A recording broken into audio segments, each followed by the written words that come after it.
त्या अनुभवांकडं मी कसं पाहतोय, त्या अनुभवांमधून मी काय अर्थ काढतोय आणि त्याच्यातून काय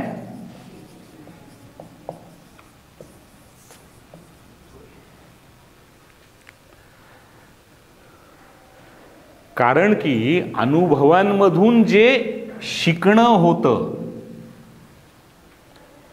ते आपल्याला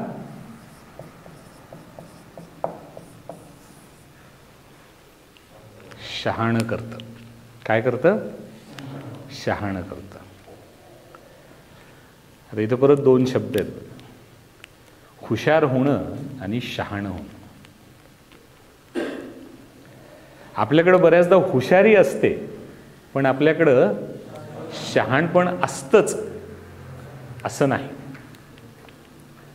शाळेत गेल्याने, कॉलेजमध्ये गेल्याने आपल्याला आपण हुशार होतो.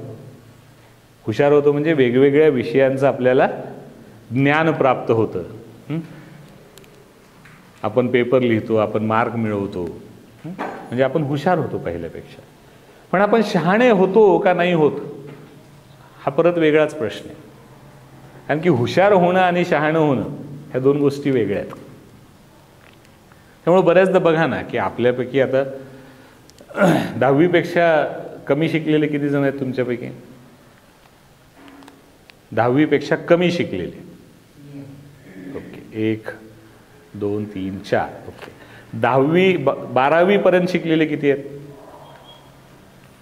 ओके, ग्रॅज्युएशन झालेले किती जण आहेत?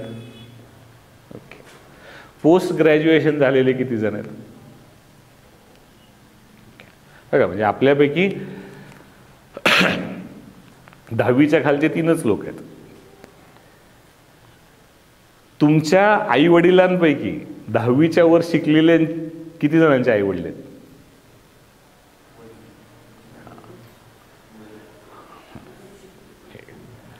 हे बघा, तुमच्यापेक्षा कमी शिकलेले आहेत आई वडील असे किती जण आहेत? म्हणजे तुम्ही जेवढं शिकलात, तुमच्या आई तुमच्यापेक्षा कमी शिकलेली आहे. आई समजू आपण, आई घेऊ आपण. हा, आई आपल्यापेक्षा कमी शिकली अशी, म्हणजे आपल्यापैकी बहुतेकांच्या आई ही त्यांच्यापेक्षा कमी शिकलेली. आता तुम्हीच मला सांगा, तुम्ही जास्त शहाणे आहात का तुमची आई जास्त शहाणी आहे? म्हणजे बघा, ती कमी शिकली आहे पण ती शहाणी आहे.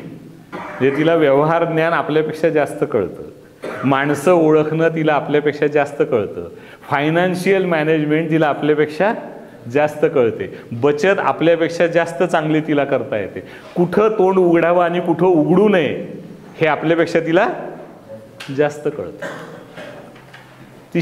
ती हुशार नाही आहे, पण ती शहाणी आहे. कारण ती शाळेत जरी गेली नसली आपल्या इतकी, तरी तिनं जग पाहिलंय आणि तिला जे जे अनुभव आलेत त्याच्यातून ती शिकली आहे आणि त्या अनुभवानं ती शहाणी झाली. आपण मात्र नुसतेच हुशार राहिलो.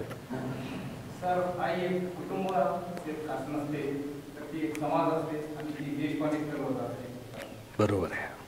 फक्त ह्या सुभाषितांमधून आपण काय घेणार?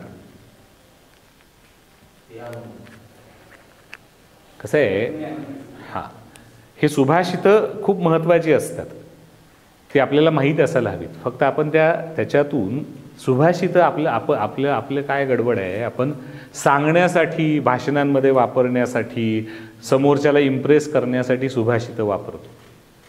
ज्या दिवशी आपण त्या सुभाषितांमधून काही शिकून, सुभाषितं ही शहाणं बनवणारी असतात, पण ती कधी, बघा ना, ही जी प्रार्थना आहे इथं लावली आपण, तर ही प्रार्थना आपण रोज म्हणतोय सकाळ संध्याकाळ.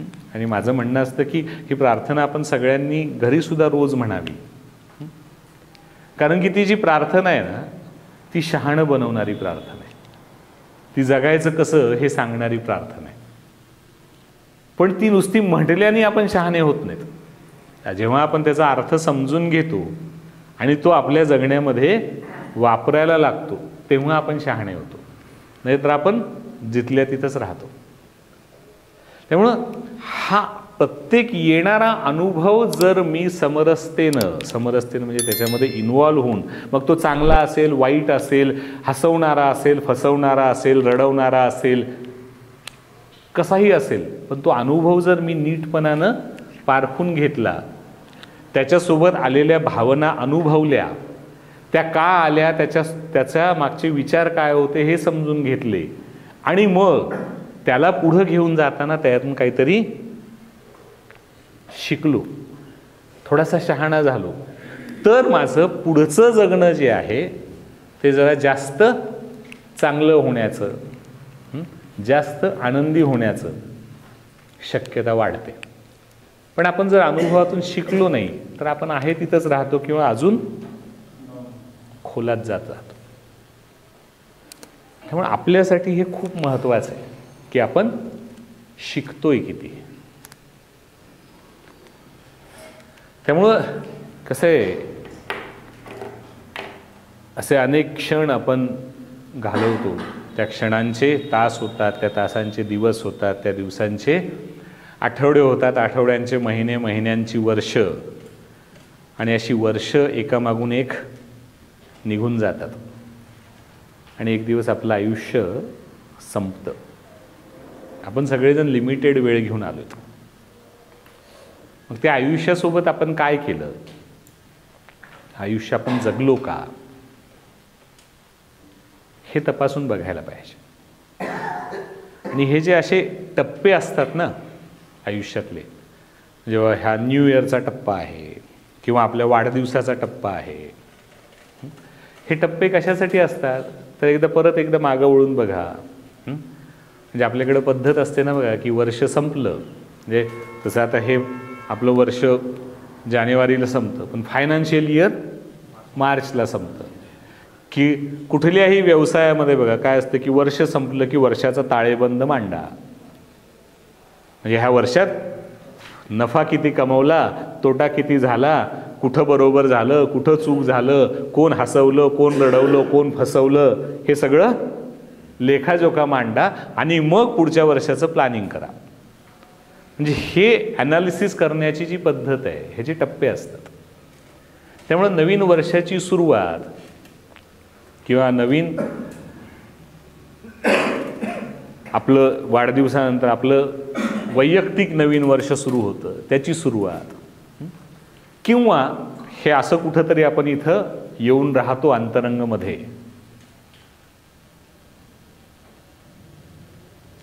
तिथून बाहेर पडल्यानंतर होणारी नवीन सुरुवात. तर ती सुरुवात आणि त्याच्या पुढचं जगणं चांगलं कधी होतं, जर मागच्या गोष्टींचा ॲनालिसिस चांगलं झालं असेल, मागच्या गोष्टींमधून शिकणं चांगलं झालं असेल. जर ते झालेलंच नसेल शिकणं, तर मागच्या पानावरून त्याच चुका पुढच्या पानावर आपण कॅरी फॉरवर्ड करतो, आणि मग मागच्या वर्षी असलेल्या लाखाचा घोटाळा हा पुढच्या वर्षी 5 लाखाचा होतो, त्याच्या पुढच्या वर्षी 10 लाखाचा होतो. तो जर घोटाळा असाच वाढत जायचा नसेल तर त्या आर्थिक वर्षामध्ये तिथल्या तिथं त्याचा सोक्षमोक्ष लावावा लागतो, तर मग पुढच्या वर्षी नफ्याची शक्यता वाढते. याच्यासाठी आपल्याला असे टप्पे जगण्यातले हे थोडेसे पारखून घ्यावे लागतात. तर त्यामुळे तुम्हाला तुमच्या योगायोगानं या अंतरंगचा टप्पा प्लस नवीन वर्षाची सुरुवात, ह्या दोन्ही टप्पे तुमचे एकाच वेळेला आलेत. आणि तुम्हाला जबरदस्तीनं का असेना पण हा महिन्याचा वेळ दिला गेलाय, की ज्यावेळेस तुम्हाला बाकीची व्यवधानं ठेवलेली नाहीत, मला कामावरच जायचं आहे, मला इकडंच जायचं आहे, माझं तेच राहिले, माझं असंच आहे, त्यामुळे शांतपणाने बसून मागच्या वर्षाचा किंवा मागच्या गेलेल्या आयुष्याचा ताळेबंद, त्यातून मिळालेल्या अनुभवांमधलं शिकणं आपल्याला सोबत घेता येतं का, जेणेकरून इथून बाहेर पडल्यानंतर आपल्या जगण्याला काहीतरी वेगळी दिशा आपल्याला देता येते का, जगण्याला एक वेगळा नवीन ऊर्जा, नवीन टप्प्याकडं, म्हणजे माझं जगणं आणखी समृद्ध होऊ शकतं का, ही संधी आपल्याला आहे. तर तुम्ही त्या सर्वांनी त्या संधीचा वापर करावा. आणि त्याच्या प्रार्थनेत लिहिले ना, जे टाळणे अशक्य दे शक्ती ते सहाया, जे शक्य साध्य आहे निर्धार दे कराया, मज काय शक्य आहे आहे अशक्य काय, माझे मला कळाया, दे बुद्धी देवराया. तर तो जो कुणी असेल देणारा त्याने तुम्हाला ती बुद्धी द्यावी की तुम्हाला ॲनालिसिस करता यावं स्वतःच्या जगण्याचं, स्वतःच्या वागण्याचं, आणि इथून पुढे एक नवीन सुरुवात करता यावी, नव्यानं एक नवीन आयुष्य जगण्याची, अशी तुम्हा सर्वांना माझ्यातर्फे, माझ्या सगळ्या कर्मचाऱ्यांतर्फे आणि माझ्या अंतरंग आणि सावलीच्या सगळ्या परिवारातर्फे हार्दिक शुभेच्छा.